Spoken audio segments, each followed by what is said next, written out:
Yo, what is going on, guys? In this video, I'm going to be taking a look at the meta defense and how I'm actually beating it. Now, one of the things that you'll note, right?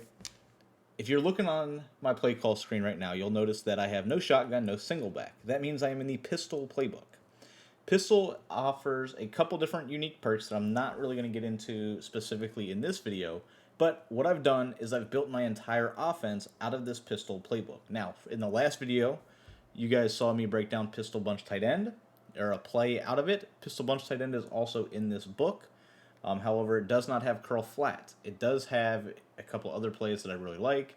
You have pistol bunch, you have pistol tight slots, you have pistol trips, and what is my main offense is actually out of the pistol wing slot. Now, the reason I like this is because I can get my best and fastest player at my tight end spot. As you see with the package on the bottom right of the screen, it's 3 receiver package. That's going to allow me to run a 2 tight end offense, which is what this pistol wing slot is, but I'm going to have a 3rd receiver. Now, for what I'm doing, when I play with the Chiefs, I put Tyreek Hill there. Tyreek Hill is the person I want in this spot. And for what I'm going to show you in this video, I want to show you how you can utilize the slip route. And the play I'm going to show you is going to be called PA tight end slip. Now, the reason I'm going to show this is I want you to see how this works. So I've already went ahead, and as you can see, I've got safeties at all my linebacker spots. I got Yair on the right, corners at safety, the typical Packers meta, right? So let's go ahead and just show you how this works against cover 2 man. So what I do here with the play PA tight end slip, I'm basically creating a flood. So I'm going to put the tight end on a deep cross. That's why Kelsey's there. Then I'm going to have a backside slant, but the route I want you to pay attention to is going to be Tyreek's, right? This tight end spot on the slip. And I just want you to see how badly he's going to beat Yair. And this is going to be able to pick up a smooth 10, 15, 20 yards, and it's going to be cheap. Cheap, easy yards, right? We're going to go ahead and do it again. And just so you can see that me being on the running back didn't affect anything, I'll be on the defensive tackle here. Same exact setup, same exact everything, and just watch. As you see, he absolutely cooks him, and it's going to be a 15, 20-yard gain every single play. Now, obviously, they're not going to allow you to just constantly throw that route, so they're going to be throwing zones out there. Now, this is where the flood comes into play. The slip route is, in my opinion, it's a flat route on steroids. A, because obviously we've got our fastest and best player in that spot, but B, it's cutting all the way across the field, and it gets a speed boost, right? So I want to go to the instant replay, and I just want to show you the reason why this is so effective. So as you'll see, in a lot of flat passes, there's a delay, right? He kind of like lollygags to the flats, but watch how fast Tyreek just crosses the field, right? There's no stutter, there's no anything. He just basically sprints directly across. It's essentially a drag route that gets a turbo boost. And as you see, Yair, who's what, 95 speed, has no chance at keeping up with this. And you can pass lead it up, right? So you see right here, I'm able to pass lead it up. And we're going and getting a nice 15-yard gain or so. So basically, that's the main thing you're looking for. Now, if they are in, say, the 3-3-5 the cover 2 man, right? So something a lot of people do is they will do this setup right here, right? So they're going to lurk with this guy, and they man up the running back. Simple concept. You can shade down, you can shade underneath, you can shade up. Well, it doesn't matter whatever you want to do. But with a setup like this, or with a route like this, I should say, as you can see, you're able to go ahead and get up out of there. Now, right there, I actually got bumped. And you saw that even with the bump, I had a bunch of separation. So, once again, just want to show it to you, right? See, boom, with the user, I bumped him to slow him down, but even with that, you're able to get it. So, the man coverage element is simply not going to be an option. They're going to have to put zones out there. Now, that's where the main challenge becomes, right? Because if they go ahead and they put a, hard flat out there, right? So, if they put a hard flat, obviously that's going to take that away. But then you got to worry about the crosser. So it'll look like this, right? Now, boom. Now, right here, no hard flat. I can throw that pass. If there is a hard flat over here, right? So that if they do have a hard flat to take away the little turbo, right? So you'll see, boom, he'll shoot out there, and that'll be picked, or could be, right? Um, but then they have no way of stopping the tight end crosser, and that's pretty much where I'm going with this. Uh, so as you'll see, we'll do it again. Here we go, hard flat. They would have to manually play the crosser or the backside slant. So you see, boom, I got slant open, and then you see the crosser by the tight end. So pretty much that simple little turbo flat is crazy effective because they're going to put their best corner on Tyreek. Period. That's always going to be their best player. If it's not, you'll be able to just completely torch them with this tight end.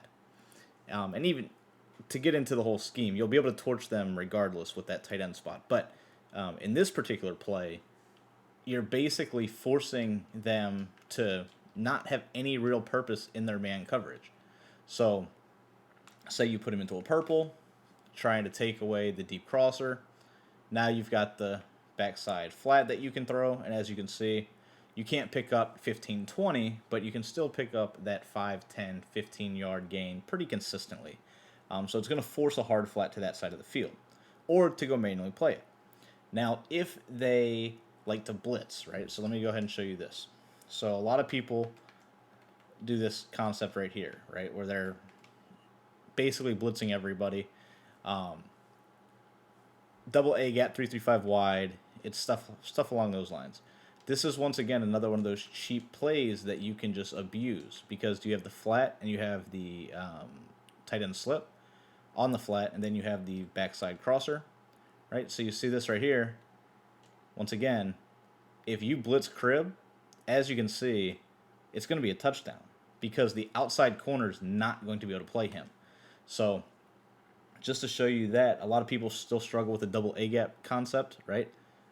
But as you can see, this is a flat pass that runs like basically towards the line of scrimmage almost, even behind the line of scrimmage. And a lot of the times, if you are in this gap, you're going to basically pick off the DB yourself, or you're going to basically be stuck whether you go guard this guy or you go guard this guy. And we technically are max protecting. We have the running back blocked. We've got the tight end blocked. It's going to be very difficult to bring pressure against us in that style.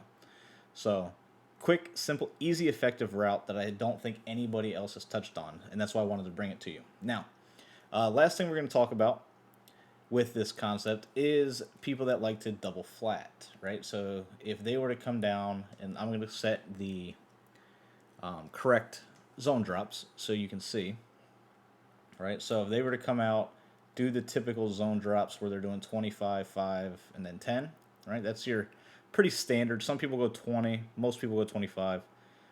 Your curl flats are almost always 5, if your opponent knows what they're doing at least. So let's go ahead, we'll audible down, get back to the formation. All right, and once again, the play is called PA tight end slip. If you don't want to run that, you can run the PA boot left. You basically get the same slip in both plays.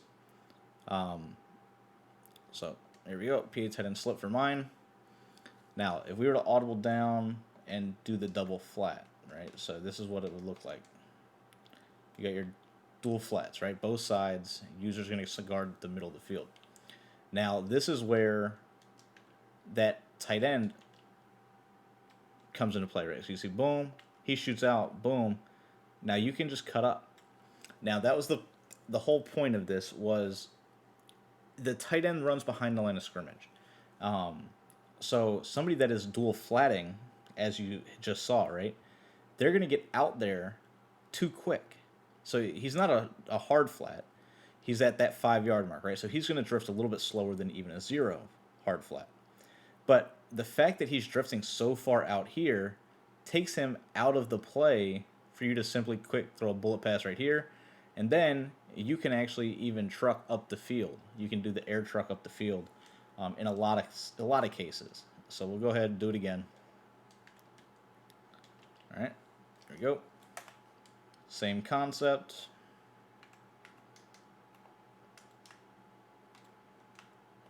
All right, so we're set up. We're good to go. We got the dual flats. We got everything set up. Now, I just want you to pay attention to this again, right? So boom. See how you can air truck up and away from the defender in that hard flat? I want you to see it again. And keep in mind, Tyreek's not the best person to air truck with, but as you'll see, it doesn't really matter. The hard flat gets out too far. So as soon as you get the ball into this player's hands, you air truck just up the field, and they're going to dumb out 9 times out of 10. And a lot of times you'll actually get a better animation with the air truck. This time I got a pretty sloppy animation where I kind of went backwards and then up. A lot of times you'll catch it and just go straight up the field. That's going to be something you typically see with like a gunslinger quarterback, where you get it and then go directly up. But as you can see, you don't even need that to do this and dumb out that flat defender. So a simple little play against once again, they're thinking the Mabel is going to slow this flat pass down.